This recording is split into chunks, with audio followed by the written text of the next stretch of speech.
Hello, I am Dr. Kang from Yonsei University Severance Hospital.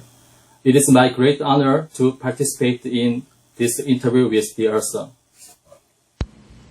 I will talk about our study, Ureteral stenting can be a negative predictor for successful outcome following shockwave lithotripsy in patients with ureteral stones, published on Investigative and Clinical Urology, 2016 November. This work was received Korean National Academic Award in the 2016, the annual meeting of Korean Endourological Society.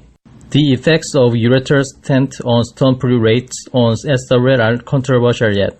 Several recent studies have demonstrated that ureteral stenting reduces the stone-free rates following SWL, but the significance of this finding is debated. Thus, we conducted this study to evaluate the effects of ureteral stenting on ureteral stone clearance and to estimate the probability of one-section success in SWL patients with ureteral calculi according to whether they underwent ureteral stenting. Medical records were obtained from a database of 1,651 patients who underwent an initial session of SWL between November 2005 and September 2014 at Severance Hospital, Seoul, Korea. The study inclusion criteria were a single 4 to 20 mm radio-opaque calculus located within the ureter on X-rays, presenting with a month prior to SWL treatment and without evidence of stone migration. Patients with bilateral ureteral stones, urinary tract congenital anomalies, or a single kidney, as well as those who received prophylactic medical expulsion therapy, were excluded from the analysis. This left 680 patients eligible for analysis.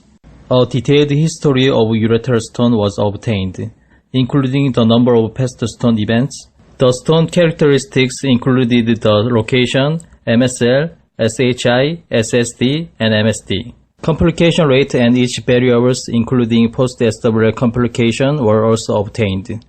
Successful SWL treatment of the ureteric calculus was defined as the patients being rendered stone-free or asymptomatic with clinical insignificant residual fragments 3 mm or less than 3 mm in maximal diameter 2 weeks after a single SWL treatment and not requiring additional treatment within a 3-month follow-up period. Table 1 lists the baseline characteristics of the 680 patients who underwent primary SWL for a single ureteral calculus. The overall incidence of stenting during SWL for ureteral calculi was 8.3%. Comparisons between the stenting group and stentless groups based on patients and stone characteristics demonstrated that patient age and stone MSL were significantly different between the two groups. Stenting patients had a significantly longer MSL. There was no significant differences between groups for SSD, MSD, and SHI. The number of previous stone episodes, stone location, and stone laterality demonstrated no differences between groups. Complication rate and each variables, including post-SWL complication, did not show significant differences between two groups. One session success was significantly lower in the stenting group. After stenting and stentless cases were 1 to 6 propensity matched, the one session success rate of the stentless group was higher than that of the stenting group. The univariate logistic regression models revealed the following predictive factors of one section success following SWL for ureteral stones: shorter MSL, lower MSD, higher SHI, and absence of stent. Multivariate analysis also demonstrated that a shorter MSL, lower MSD, higher SHI, and stentless cases were independent predictors of one session success after SWL for ureteral calculi. In stenting cases, one session failed and success group were divided into subgroup analysis. Between failed and success groups in stenting cases, MSL and MSD demonstrated the significant differences. For one session success rate, the AUC of RC curves were 0.689 per MSL and 0.686 per MSD.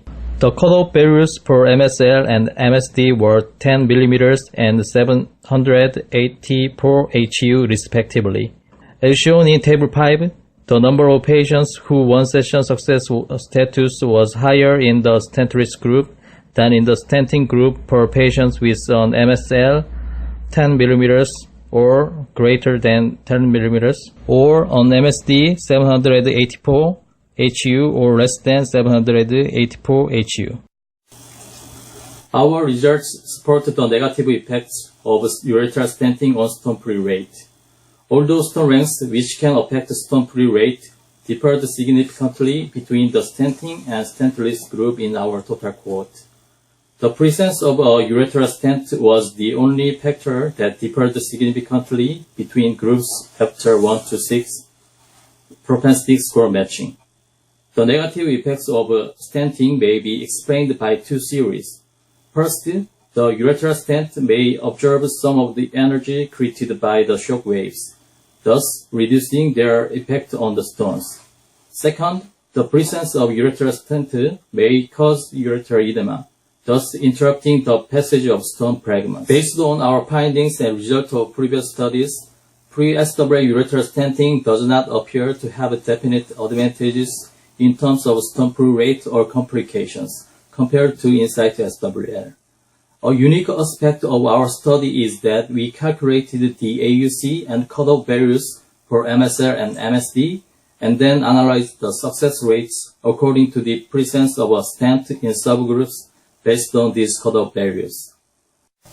In patients with a ureteral stone with a low MSD and large size, the success rate was significantly lower in the stenting group. Our conclusion is that ureteral stenting during SWL was a negative predictive factor upon one-session success in patients with a single ureteral stone. Furthermore, in patients with stones that exhibited a lower MSD and higher MSL, ureteral stenting negatively influenced the one-session outcomes compared to SWL without stenting. Thank you for your attention.